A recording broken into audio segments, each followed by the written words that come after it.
Rumah kontrakan Arini yang kami tempati menyimpan sederet peristiwa kelam. Peristiwa yang seperti ingin disembunyikan oleh sejarah di sana. Awal 2000, kegiatan outdoor, terutama mendaki gunung, sudah mulai menampakkan kelihatnya. Bersama beberapa teman, aku merintis pendirian sebuah event organizer yang bergerak di bidang wisata outdoor. Tapi tidak seperti yang dibayangkan. Kami justru mendapat banyak gangguan saat menempati base camp baru. Selesai kuliah, aku dan teman-teman sepakat untuk membuat sebuah usaha bersama. Tujuannya bukan mencari keuntungan semata, tapi lebih sebagai tempat untuk silaturahmi. Ya, waktu itu kami masih kesulitan mendapat pekerjaan selepas lulus. Aku dan teman-temanku ini sejak kecil selalu bermain bersama karena hidup bertetangga. Kesamaan pada hobi dan usia membuat kami lebih mudah akrab. Aku, Wawan, teman-temanku, ada Teguh, Beni, Ari, dan Rio. Hanya Beni saja yang usianya terpaut 3 tahun lebih tua. Enaknya, dia tidak lantas merasa paling berhak mengatur segala urusan. Pendek kata, chemistry di antara kami berlima sudah terbangun dengan sangat baik sejak lama. Ide ini sebenarnya sudah tercetus lama. Kendalanya adalah masalah mencari rumah kontrakan untuk dijadikan base camp. Beberapa kali kami mencari tempat, tapi selalu menemui kegagalan. Ketika ketemu yang bagus, sayang harganya terlalu mahal.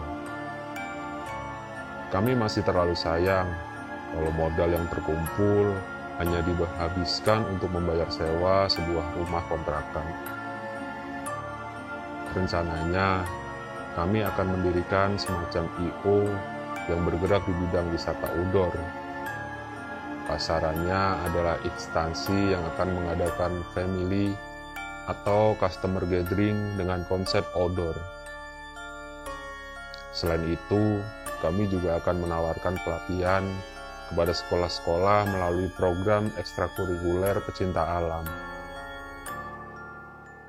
Dalam praktiknya, kami tidak bekerja sendiri. Beberapa relasi sudah kami hubungi dan mereka siap mendukung. Hingga pada suatu hari, kami mendapati ada rumah kontrakan yang disewakan dengan harga murah. Letaknya cukup strategis, cocok untuk usaha yang akan dijalankan. Setelah menghubungi pemilik rumah, tercapailah kesepakatan harga. Rumah kontrakan kami termasuk murah untuk lokasi di pinggir jalan raya. Sudah tidak dihuni selama 10 tahun, tapi kata pemiliknya minimal sebulan sekali dibersihkan. Dan ketika kami masuk, memang ruangan agak pengap. Tapi kebun dan halaman depan nampak belum lama dibersihkan. Setelah menyelesaikan proses pembayaran, kami berlima lantas membersihkan tiap sudut rumah kontrakan. Saat membersihkan halaman, nampak beberapa tetangga yang melihat kemudian menyapa dengan ramah. Tapi ada satu tetangga yang mewanti-wanti supaya hati-hati. Ada penunggunya, kata tetangga yang tinggal tidak jauh dari calon base camp kami. Itulah alasannya, selama bertahun-tahun tidak ada yang berani tinggal di sini. Lanjutnya, memang jika dilihat dari sisi feng shui atau apapun istilahnya, rumah kontrakan ini berada persis di depan pertigaan. Kebanyakan orang menyebutnya rumah tusuk sate. Konon, rumah dengan posisi tusuk sate sering mendatangkan bala bagi para penghuninya. Mungkin karena alasan itu, orang yang mau ngontrak jadi berpikir ulang. Atau jangan-jangan memang sudah pernah ada kejadian sebelumnya. Selepas Isya, kami ke rumah Pak RT untuk melaporkan maksud dan tujuan menempati rumah itu. Beliau menerima kami dengan baik dan memberi sedikit wejangan terkait keamanan, iuran, dan berbagai hal lainnya. Tapi ada salah satu kalimat beliau terkait sejarah rumah itu yang membuat kami bergidik ngeri. Sekira 10 tahun yang lalu, ada penghuni rumah yang gantung diri tanpa diketahui musababnya. Dan konon, arwahnya masih sering menghantui, terutama mereka yang masuk ke dalam rumah itu. Dari cerita Pak RT, dapat disimpulkan alasan kenapa rumah disewakan dengan harga murah. Kepalang basah membayar, mau tidak mau kami tetap nekat menghuninya. Lagian rumah kontrakan yang sebelumnya dipakai untuk gantung diri belum tentu angker juga. Bisa jadi itu hanya gosip yang tersebar di lingkungan tersebut karena gantung diri memang bukan kematian yang wajar dan kerap menjadi bahan pembicaraan. Bahkan setelah bertahun-tahun berlalu, kalaupun ditemui sesuatu yang ganjil, bagi kami hal itu sudah biasa. Sudah tidak terhitung beberapa kali mengalami kejadian seperti itu saat dulu sering mendaki gunung bersama.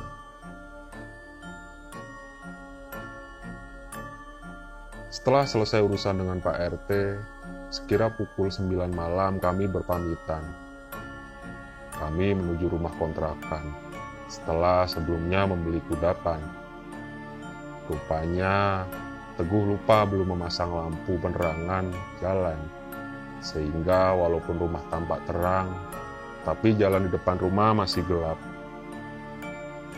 Saat setelah membuka gerbang depan, kami semua mencium bau busuk, seperti bangkai tikus yang sudah beberapa hari mati. Rio dan Teguh berinisiatif masuk ke dalam rumah untuk mengambil senter. Mereka mau mencari keberadaan bangkai di depan rumah itu. Tanpa diketahui sebabnya, pintu tidak bisa dibuka. Kuncinya macet, padahal tadi siang tidak ada masalah. Berkali-kali dicoba, tetap saja tidak berhasil dibuka. Akhirnya, semua terduduk di teras, berpikir untuk mencari solusi. Lalu diputuskan untuk meminjam kunci cadangan dari pemilik rumah. Namun, saat setelah Benny berdiri, tiba-tiba pintu rumah terbuka sendiri, padahal masih dalam keadaan terkunci. Kami semua terkejut dan saling berpandangan. Saat itu, tidak ada dari kami yang menyiratkan rasa takut. Sudah biasa, begitu suara dalam hati kami semua. Dengan mengucapkan salam terlebih dahulu, Benny diiringi yang lain masuk rumah satu persatu. Aman. Semua lampu di tiap ruangan sengaja dinyalakan. Tidak ada yang mencurigakan. Semua ruangan di dalam rumah induk sampai kami periksa. Sampailah kami di kamar belakang. Kamar ini letaknya terpisah dari rumah induk, karena berada di belakang dan berhadapan langsung dengan kebun. Kamar ini memang belum sempat dibersihkan karena seharian tadi semua membersihkan halaman depan dan rumah induk.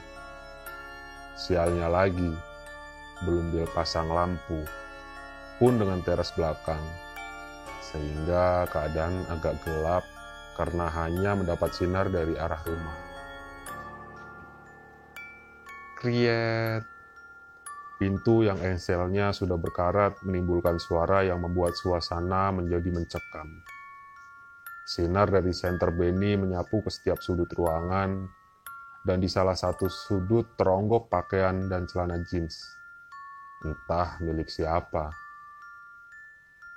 Kami berpikir mungkin milik tukang yang biasa membersihkan rumah kontrakan ini. Beda dengan kondisi ruangan di dalam, kamar ini terasa lembab dan dingin. Mungkin karena letaknya di pojok dan jarang terkena sinar matahari. Beberapa bagian dindingnya berlumut dan kotor. Sebagian catnya terkelupas karena basah.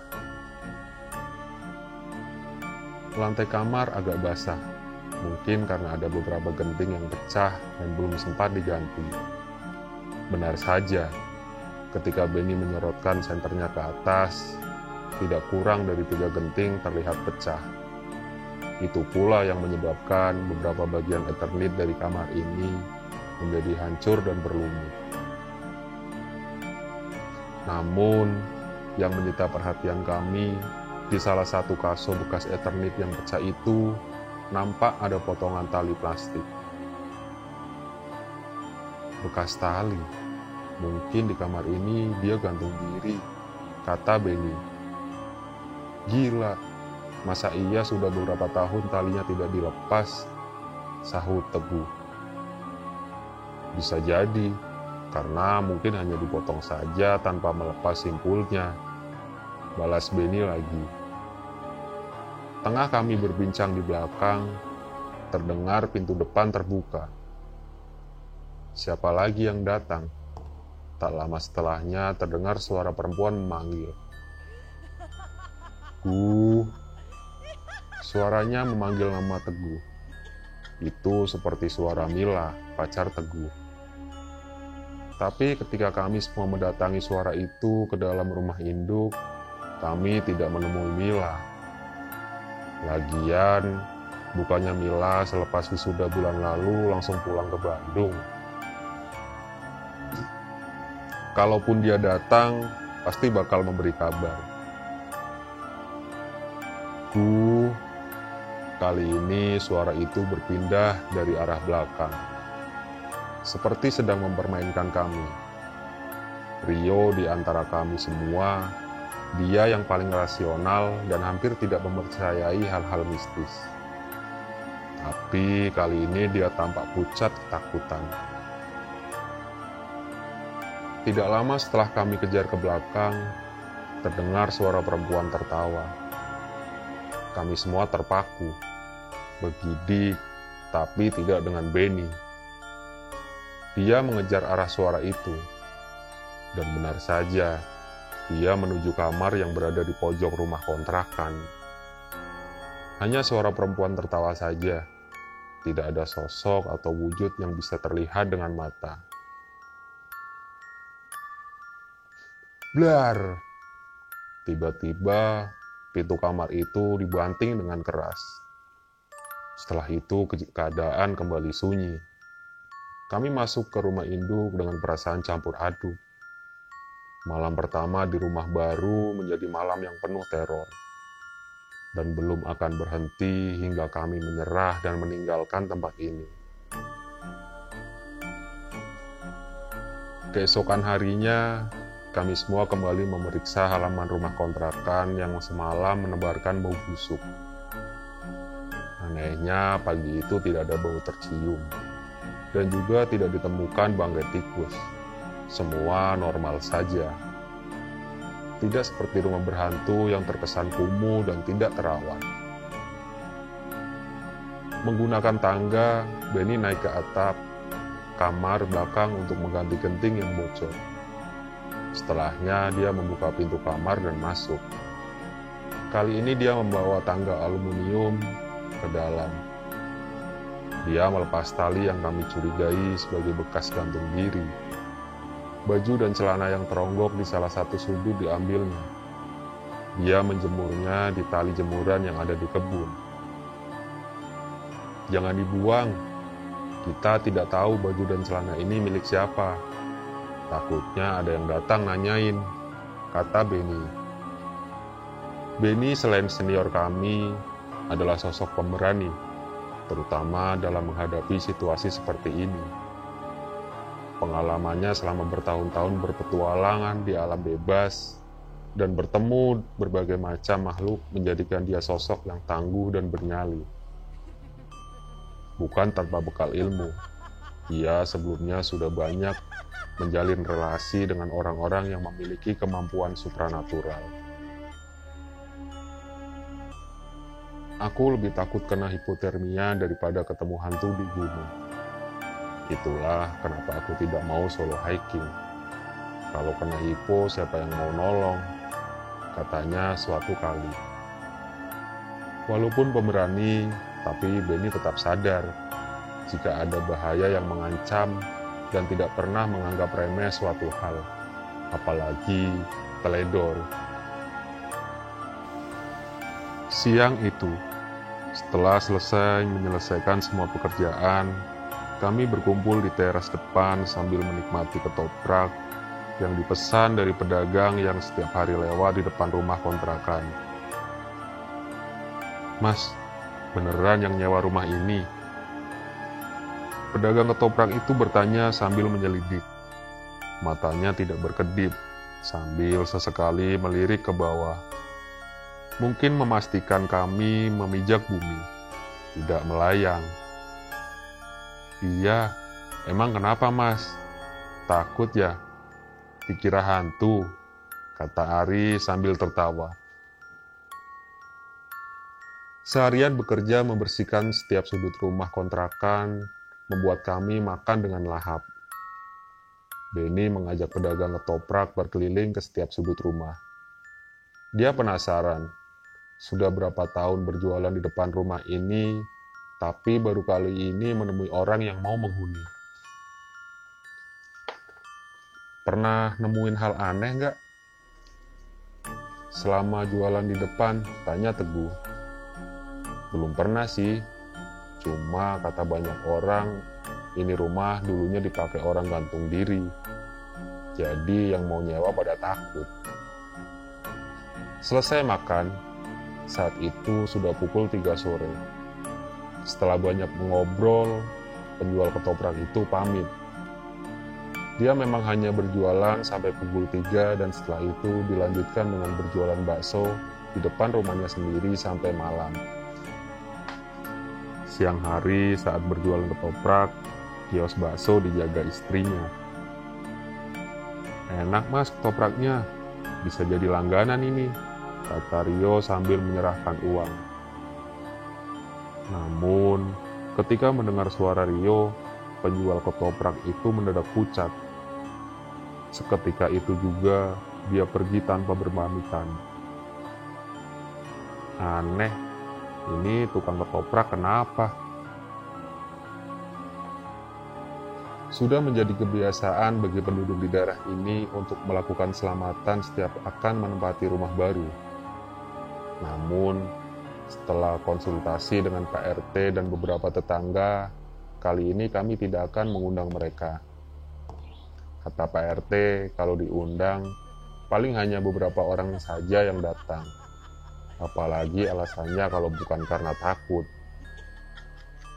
Akhirnya kami hanya membagikan sejumlah nasi kotak sebagai simbol permisi ke beberapa tetangga di lingkungan dekat base camp.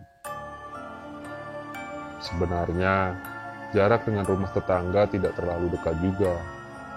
Di sebelah utara rumah kontrakan yang kami tempati adalah sebuah bangunan sekolah dasar.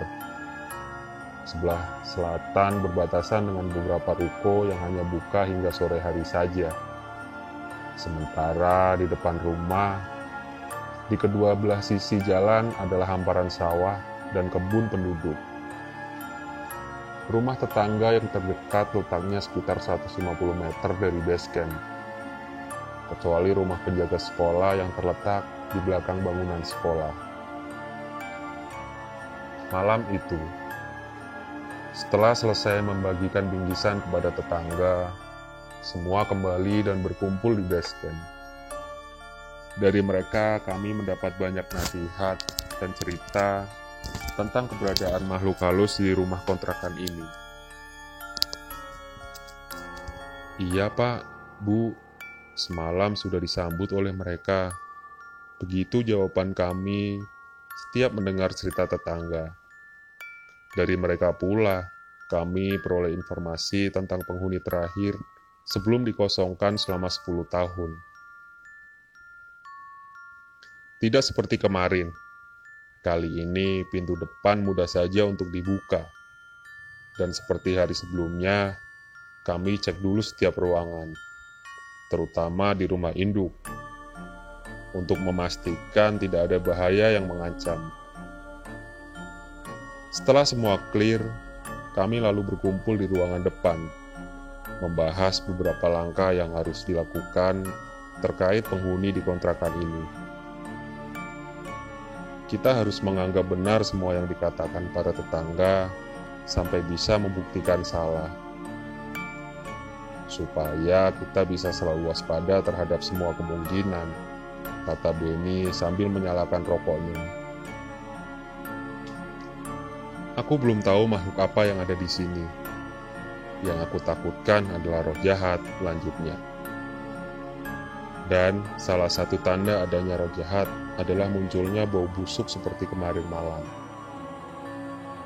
Semua terdiam mendengar penjelasan Benny. Jelas muncul rasa takut dari nada suaranya. Kalau Benny saja takut, apalagi kami. Tak ada dari kami yang mengira bahwa urusan bisnis bersama membawa ke situasi penuh misteri. Bahkan kali ini terasa lebih menyeramkan karena situasi ini bakal dihadapi setiap hari. Dan benar saja, belum habis minuman yang kami nikmati, teror mulai datang lagi. Suara dari perempuan yang sama dengan kemarin malam terdengar lagi. Arahnya dari ruang belakang. Kali ini dia memanggil nama Benny tanpa suaranya pelan sekali. Seperti berbisik. Benny bangkit dari duduknya dan menuju ke ruangan belakang. Aku dan Rio mengikuti Benny dari belakang, sementara Teguh dan Ari berjaga di ruang depan. Saat pintu kamar belakang dibuka, kami dikejutkan oleh bayangan samar sepasang kaki yang tergantung dan terdengar seperti bunyi leher tercekik. Aku dan Rio merapal doa sebisanya.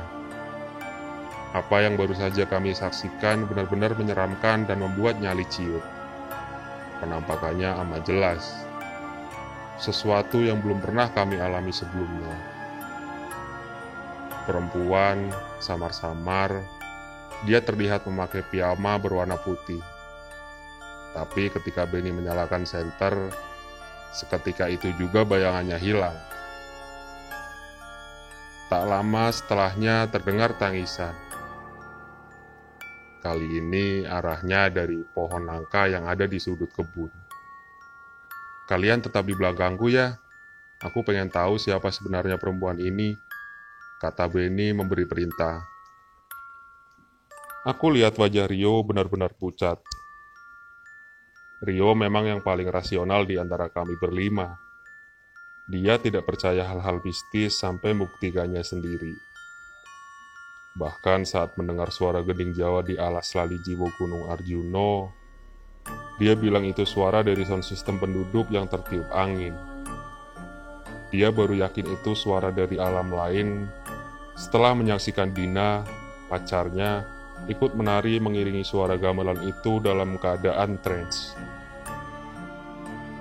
Suara tangisan semakin jelas terdengar, seiring langkah kami yang semakin dekat dengan pohon nangka. Lagi, kami diperlihatkan bayangan seorang wanita yang tergantung di salah satu dahannya. Astagfirullahaladzim. Benny berteriak agak keras untuk mengusir rasa takut yang mulai menjalari nyalinya. Begitu jelas bayangan yang terlihat di depan mata kami, hanya wajahnya saja yang tidak nampak karena sedikitnya cahaya yang menerangi. Ketika kami maju mendekat, bayangan itu hilang lagi. Begitu juga suara tangisannya tidak terdengar. Tak berselang lama, terdengar teriakan Ari dan Teguh dari dalam rumah induk. Spontan kami berlari menuju ke dalam, dan kami mendapati Ari pingsan. Sedangkan Teguh terduduk dengan pandangan kosong. Tidak ada yang perlu dikhawatirkan dari Ari dan Teguh. Keduanya hanya syok ketika di depannya secara tiba-tiba melintas sosok wanita berkebaya yang tersenyum ke arah mereka. Datangnya dari kamar tengah, kamar terbesar. Di dalam kamar itu ada sebuah meja tulis berukuran besar yang belum sempat kami sentuh. Begitulah, sudah masuk hari ketiga, setiap malam teror selalu menghantui sehingga kami belum bisa berkonsentrasi pada tujuan semula untuk berbisnis. Beberapa pesan dari klien yang diterima via telepon pun belum sempat kami tindak lanjuti. Pendeknya energi kami habis untuk mencari cara mengatasi keadaan di rumah kontrakan. Karena jarak yang agak jauh, tak ada tetangga yang mengetahui kejadian yang kami alami, kecuali tetangga sebelah base camp, seorang penjaga sekolah. Rumahnya sangat dekat dengan rumah kontrakan kami. Namanya Pak Husen. Usianya sekitar 50 tahun. Dia sudah bekerja sebagai penjaga sekolah selama 30 tahun. Pak Husen mendapat fasilitas sebuah rumah kecil di belakang sekolah yang dihuni bersama anak dan istrinya. Katanya, selama ini dia selalu mendengar kegaduhan yang datang dari base camp. Dia sudah menduga akan adanya kejadian ini sejak awal kami masuk. Dan setelah berbincang lebih jauh, ternyata Pak Husen mengetahui persis tragedi yang pernah terjadi di ruangan ini. Malam itu, kami berlima sengaja bertandang ke rumah Pak Husen. Niatnya untuk mendengar cerita beliau tentang riwayat rumah yang sekarang menjadi base camp. Karena rumahnya kecil, kami semua diterima di teras dan duduk dengan beralaskan tikar lipat. Rumah kontrakan yang kalian tempati sekarang dibangun sekitar 30 tahun yang lalu. Saya ingat persis, karena bersamaan dengan saya mulai bekerja di sini, kata Pak Husen memulai ceritanya. Setelah selesai dibangun, langsung ditempati oleh pemilik rumah. Namanya Pak Sarif, orang Jakarta. Orangnya baik, meskipun agak tertutup. Saya jarang bertemu juga, apalagi posisi rumah saya tidak terlihat membuat kami jarang berinteraksi. Yang saya tahu, dia punya 2 anak, semuanya perempuan, dan salah satunya meninggal di rumah itu, gantung diri. Kebetulan saya sendiri yang menurunkan badan. Itu penyebabnya apa, Pak? Kok sampai gantung diri? Tanya Benny. Menurut cerita ibunya, anaknya mengalami depresi. Belakangan diketahui saat bunuh diri, dia sedang dalam keadaan hamil. Nama anak itu siapa, Pak? Namanya Arini, baru sarjana. Dia depresi setelah menjadi korban pemerkosaan. Pelakunya beberapa pekerja bangunan yang mengerjakan proyek ruko di sebelah rumahnya. Tidak dilaporkan ke polisi, Pak. Ari menyela. Ayahnya menganggap ini sebagai aib, sehingga tidak melaporkannya ke polisi. Dia bahkan menghukum Arini dengan melarangnya keluar rumah. Rumah kontrakan yang kalian tempati memang menyimpan cerita sangat kelam. Memangnya ada cerita lain lagi selain Arini, Pak? Kali ini Teguh yang bertanya. Bu Dewi, istri Pak Sarif. Banyak yang curiga beliau meninggal karena dibunuh oleh suaminya sendiri. Tapi kecurigaan itu tidak pernah terbukti. Kami semua terperangah mendengar kalimat terakhir dari Pak Husen. Rumah ini menyimpan rentetan kematian yang tidak wajar. Mungkin itu menjadi penyebab dari rentetan teror yang selama 3 hari terakhir ini kami alami. Arini anak kesayangan ibunya. Kematiannya menjadikan suasana di rumah itu memanas. Bu Dewi menimpakan kesalahan kepada suaminya atas kematian Arini. Hampir setiap hari terjadi pertengkaran. Pagi hari sebelum meninggal, Bu Dewi datang ke sini. Mungkin karena dia merasa kesepian dan tidak ada tempat untuk bercerita. Akhirnya dia bercerita kepada istri saya. Anaknya, kakak Arini, tinggal di Lombok. Belum tentu pulang setahun sekali. Cerita terhenti sebentar saat istri Pak Husen menyuguhkan minuman dan singkong goreng dari hasil kebun di sebelah rumahnya. "Silakan, mumpung masih hangat," kata istri Pak Husen. "Terima kasih, Bu.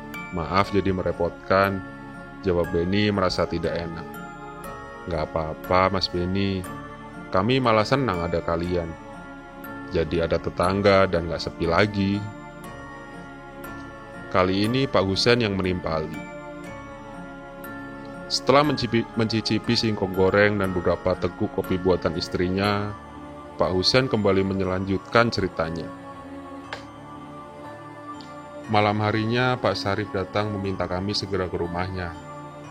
Sampainya di sana, kami melihat Bu Dewi sudah meninggal. Tubuhnya sudah kaku. Pak Sarif bilang karena terjatuh di kamar mandi.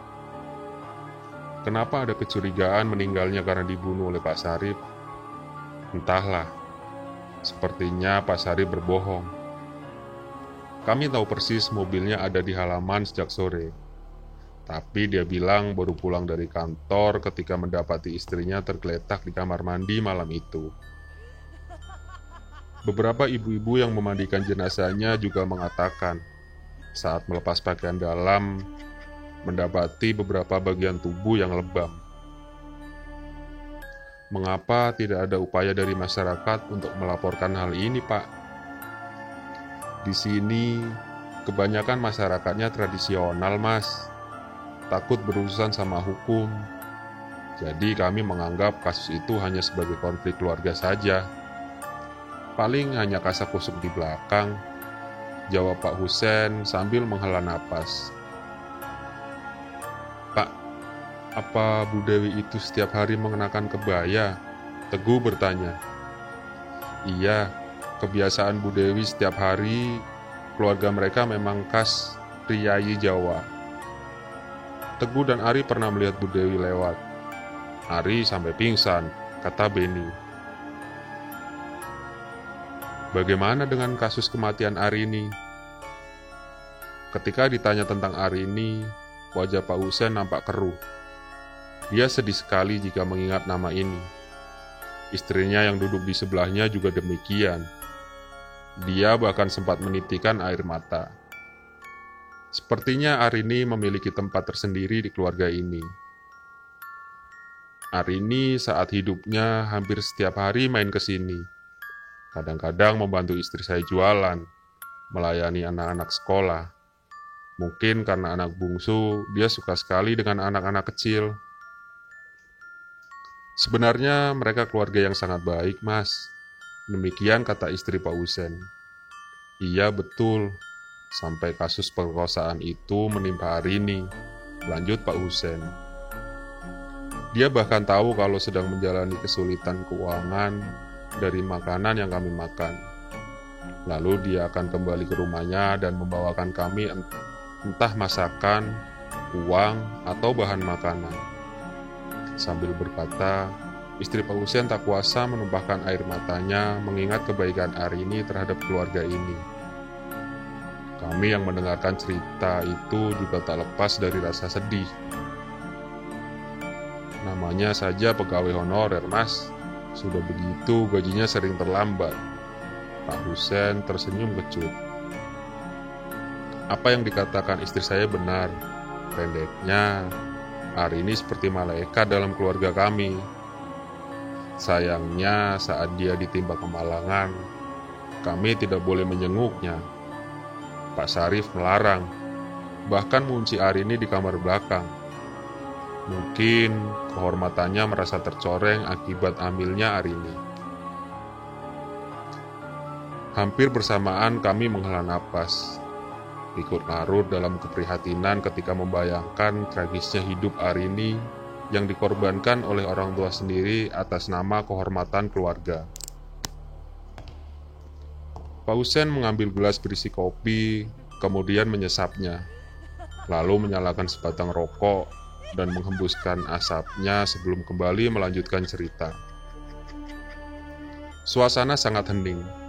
Sesekali terdengar suara daun yang tertiup angin dan jatuh di atas seng atap rumah Pak Husen.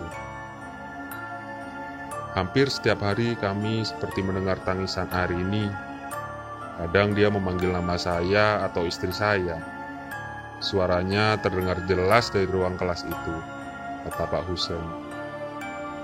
Sampai suatu hari, suara tangisan dan panggilan Arini tidak terdengar lagi. Kami berpikir mungkin Pak Sarif membawanya ke rumah sakit. 3 harian tidak mendengar suaranya, sampai suatu pagi Bu Dewi tergopoh-gopoh berlari sambil menangis histeris di rumah kami. Dari balik tirai, Bu Dewi melihat tubuh anaknya tergantung. Innalillahi wa inna ilaihi raji'un.